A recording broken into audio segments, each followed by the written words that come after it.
This is my digital story number 2. Many people look at schools as a place to learn and develop skills to take into the real life. However, not a lot of people realize that the urban school systems aren't as efficient as they should be.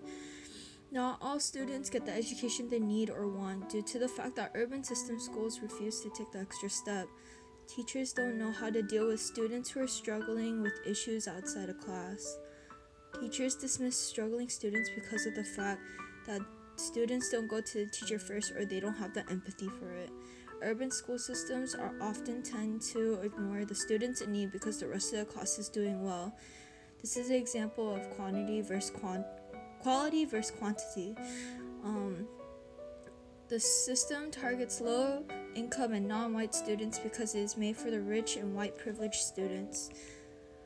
Urban schools are criticized for the fact that the school system is built so that someone is bound to fail. For example, the traditional grade scale ranges from A to F. The idea of this would be to keep children motivated to get an A rather than an F.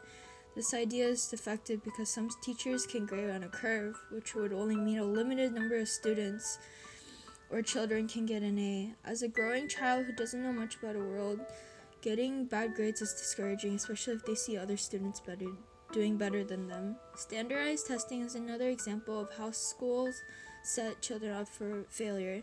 Albert Einstein once said, "If you judge a fish by its ability to climb a tree, it will live its whole life believing it's stupid." Standardized testing is usually given based on a quantity rather than quality. Schools set certain standards called core, which is based on the school's curriculum. The irony is that the standardized testing was created with the idea of no child left behind. Despite that, when a student is not able to meet the core requirements, they are not allowed to move on a grade. The problem with this is that some children learn differently and need more ways to learn than just reading in textbook and writing responses. For example, there is kinesthetic learners who learn better by doing physical activities. In reality, what are the odds of a student not biologically able to do math? This is not something wrong with the child. This is something wrong with the way that we teach. Some children need a little boost in education to strive in life. The education environment inside a school is intense. Students are expected to be in school roughly 6 hours a day. Teachers expect students to control their body fluids till it's passing time, which is every hour. Some teachers do not accept no late work with no exceptions. This way of teaching negatively impacts students because it is discouraging. They may not see the importance of trying to do an assignment and may miss out on a whole lesson.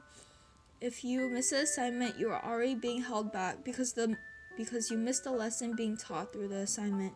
This would affect students when they take an exam, since they miss out on a learning opportunity. On top of the school system, there are children who struggle with problems outside of school. Struggling students may use school as their safe places because they have no other place to go.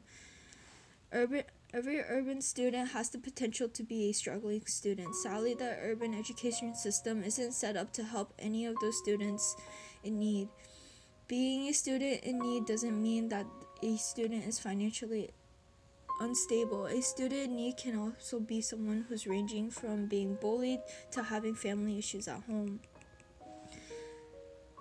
Safe spaces are necessary for child development, especially those who don't feel safe at home. People, when they mature, need safe spaces to essentially de-stress.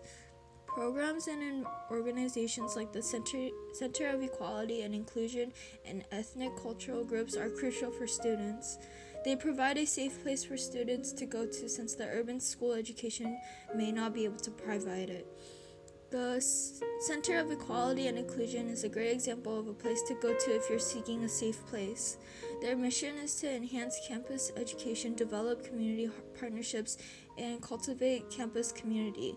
Students who face racism and discrimination can go to the Center of Equality for the reassurance, consolation for certain situations, and most importantly, emotional support. Not only do they give you a safe space, but they're willing to help and guide students through their problems. Ethnic cultural groups are also useful in helping and guiding students, especially when there are foreign or non-English speaking students. In Beyond the Asterisk, there is a girl named Sarah. She is from a small community on the Navajo reservation. The book talks about how she is the first to go to college and her experience at orientation. Sarah's mother does not know how to speak English. Normally, her mother would have a difficult time understanding what is going on, but thankfully a staff referred her to the Native American Student Affairs, also known as NASA. NASA was able to help Sarah's mother by answering her questions in her native language. Not only did NASA help reassure Sarah's mother, but their presence also soothed the both of them. Having people who look like you and speak your language naturally soothes people because it reminds them that they aren't alone.